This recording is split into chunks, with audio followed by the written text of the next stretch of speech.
दोस्तों, आज मैं आपको सेंट्रल विस्टा प्रोजेक्ट के तत्वाधान में चल रही प्रगति व इंडिया गेट के बदलते स्वरूप के बारे में जानकारी देना चाहता हूं। जैसा कि हम सभी जानते हैं कि इंडिया गेट को ब्रिटिश सरकार ने एक स्मारक के रूप में बनवाया था और इसकी आधारशिला उनकी royal Highness Duke of Connaught ने वर्ष 1921 में रखी थी और इसे एडविन ल्यूटियन ने डिज़ाइन किया था। इस स्मारक को वर्ष 1931 यानी कि 10 साल बाद तत्कालीन वायसराय लॉर्ड इरविन ने इसे राष्ट्र को समर्पित किया था।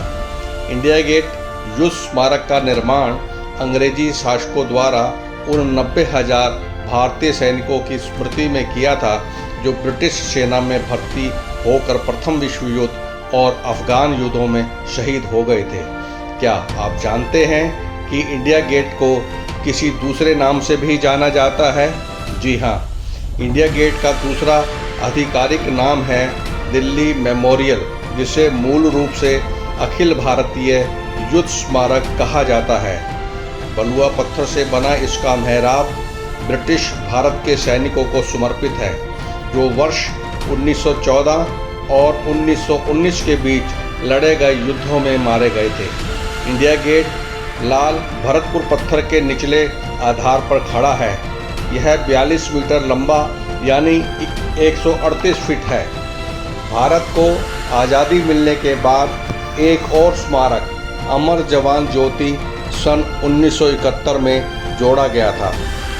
इंडिया गेट चारों ओर से पत्तियों तारों की बाढ़ से कवर किया हुआ है जो देखने में अच्छा लगता है तथा इंडिया गेट राजपथ, इसका पुराना नाम है, अब इसका नाम कर्तव्य पथ छोर से जोड़ दिया गया है। इंडिया गेट के इर्द गिर्द चारों ओर हरे लंबे पार्क बने हैं तथा जो पुराने वृक्षों और हरियाली से पटा पड़ा है।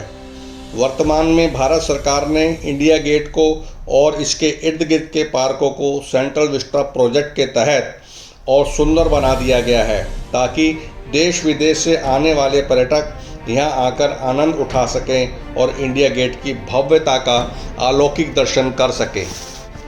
यहाँ सेंट्रल विस्टा प्रोजेक्ट के तहत यहाँ आने वाले पर्यटकों का और उनकी सुविधाओं पर विशेष ध्यान दिया गया है।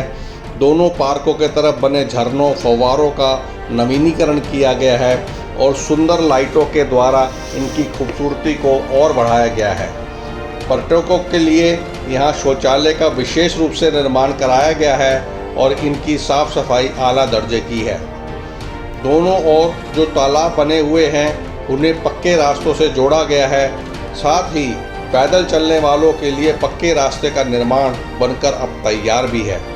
परिवार हमेशा से अवकाश वाले दिनों में बच्चों सहित यहाँ आकर न केवल इंडिया गेट का दीदार करते हैं अपितु यहाँ आकर पिकनिक भी मनाते हैं।